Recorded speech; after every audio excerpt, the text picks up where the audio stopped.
আসসালামু আলাইকুম, সবাই কেমন আছেন? আশা করি ভালোই আছেন। আমি আলহামদুলিল্লাহ ভালো আছি। তো আজকে আমি গরুর মাংস রান্না করব।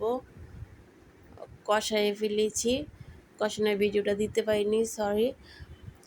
এখন আমি মাংসটা কষানো শেষ। ছোট ছোট আলু সিদ্ধ করে আমি ছিলে দিয়ে দিয়েছি। তো আলু দিয়ে এখন ভালো করে কষাবো। একটু নেড়ে চেড়ে দিলাম। নেড়ে চেড়ে দেওয়ার পর কষানোটা আবার নাড়াচাড়া দিয়ে দিচ্ছি। এখন কষানো শেষ। এখন আমি একটু পানি দিয়ে দিব।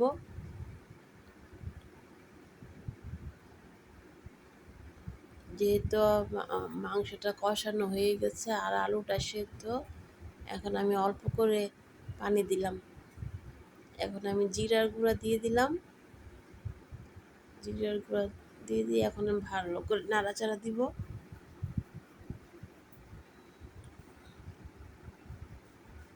প্রথমে আগের ভিডিওটা ডিলিট হয়ে গিয়েছিল, তো এখন আমি ছোট একটা পিরিচে করে মাংস বেড়ে নিচ্ছি।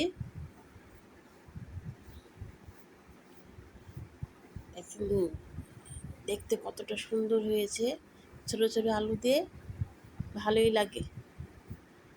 আপনারা বাসায় ট্রাই করে দেখবেন। ছোট আলু দিয়ে গরুর মাংস খুবই মজাদার। এখন আমি রুটি দিয়ে গরুর মাংস দিয়ে খাবো। তো আপনাদের কাছে কেমন লাগলো? আশা করি ভালোই লাগলো।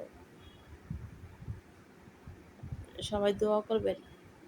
আমি এখনো ভালো করে পারতেছি না ভিডিওটা ঠিক করতে। তো আপনারা দোয়া করবেন আমি যদি পারি ঠিকঠাক মতন। আমি চেষ্টা করতেছি পারার জন্য। তো আশা করি আস্তে আস্তে ঠিক হয়ে যাবে। আমি অন্যের ভিডিও দেখে দেখে আস্তে আস্তে শিখতেছি। তো আপনারা সবাই দোয়া করবেন। আল্লাহ হাফেজ।